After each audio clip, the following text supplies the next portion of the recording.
Master minds the pride of India. Inter, MPC, BiPC, MEC, CEC చదివిన విద్యార్థులకు CA మరియు CMA foundation కొరకు నూతన బ్యాచెస్ ప్రారంభం.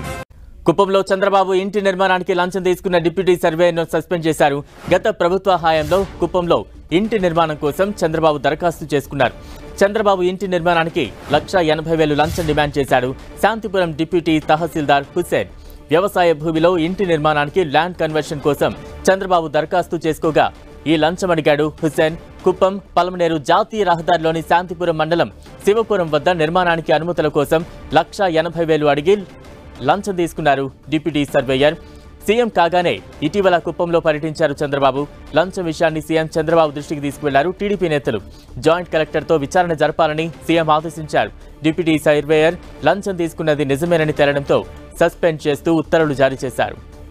ఇక తాజా అప్డేట్స్ అందించేందుకు మా ప్రతినిధి మురళి సిద్ధంగా ఉన్నారు. మురళి, అంటే ఎంత ఆశ్చర్యం అంటే అప్పటికే 3 సార్లు ముఖ్యమంత్రి, 7 సార్లు ఎమ్మెల్యేగా గెలిచిన వ్యక్తి, ప్రతిపక్ష నేత హోదాలో ఉన్నారు. తన సొంత నియోజకవర్గం కుప్పంలో ఇంటి నిర్మాణం చేపడుతుంటే ఒక రెవెన్యూ అధికారి ఏకంగా వారినే లంచం అడిగిన ఘటన కుప్పంలో చోటు చేసుకుంది. చంద్రబాబు నాయుడు 3 ఏళ్ల క్రితం తన సొంత నియోజకవర్గం కుప్పంలో ఇంటి నిర్మాణం చేపట్టిన సంగతి తెలిసిందే. ప్రస్తుతం నిర్మాణ పనులు చురుగ్గా కొనసాగుతున్నాయి.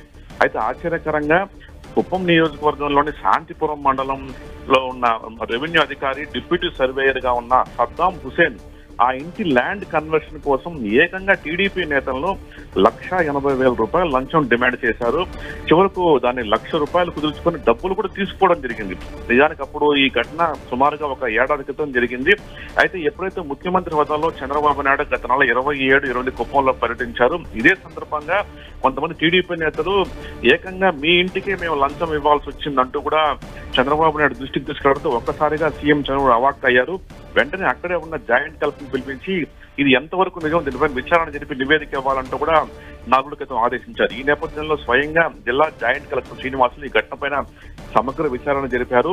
ఎవరైతే డిప్యూటీ సర్వేయర్ సద్దాం హుసేన్ ఆ రోజు ₹1,00,000 చంద్రబాబు నాయుడు ఏదైతే ఆ భూమి నిజానికి వ్యవసాయ భూమి అది దాన్ని అగ్రికల్చర్ ల్యాండ్ లో దాన్ని కమర్షియల్ గా కన్వర్షన్ చేసుకోవాలంటే అనుమతి తప్పనిసరిగా ఉంటుంది. ఈ నేపథ్యంలో ఆ కన్వర్షన్ అనుమతి ఇవ్వాలంటే ₹1,00,000 లంచం తీసుకున్నాడని జాయింట్ కలెక్టర్ శ్రీనివాసులు విచారణలో తేలింది. ఈ నేపథ్యంలో కొద్దిసేపటి క్రితమే జిల్లా జాయింట్ కలెక్టర్ శ్రీనివాసులు ఎవరైతే ఇంటికి మాకు లంచం తీసుకున్న డిప్యూటీ సర్వేయర్ సద్దాం హుసేన్ ను సస్పెండ్ చేశారు. ఆయన ఈవేళ అందుబాటులో ఉండాలి, అవసరమైతే విచారణకు పిలుస్తామని కూడా ఆదేశించాలని తెలుస్తుంది. మొత్తంగా కుప్పంలో ఏకంగా ఒక రెవెన్యూ అధికారి చంద్రబాబు నాయుడు మనకే డబ్బులు డిమాండ్ చేయడం జిల్లాలోనే సంచలనంగా మారింది. బలరాం, మురళి, అంటే లంచం తీసుకున్న అధికారికి ఎటువంటి కఠిన చర్యలు తీసుకోబోతోంది ప్రభుత్వం? మరోవైపు ఆ అధికారి ఏమైనా స్పందించారా మీడియా ముందు?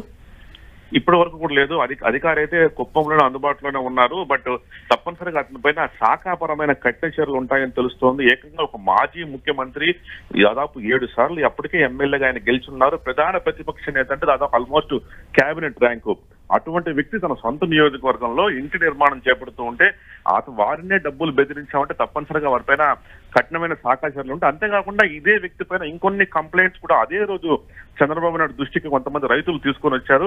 అవన్నీ కూడా ఇవాళ విచారణలో వాస్తవం అని తెలియదు. కాబట్టి తప్పనిసరిగా ఎవరైతే సద్దాం హుసేన్ డిప్యూటీ సర్వేయర్ అతని మీద కఠినమైన చర్యలు ఉంటాయని ప్రస్తుతం మనకు జిల్లా అధికారుల నుంచి అందుతున్న సమాచారం. దీనిపైన మరింత లోతైన విచారణ కూడా ప్రస్తుతం కొనసాగుతుంది. Thank you Murali.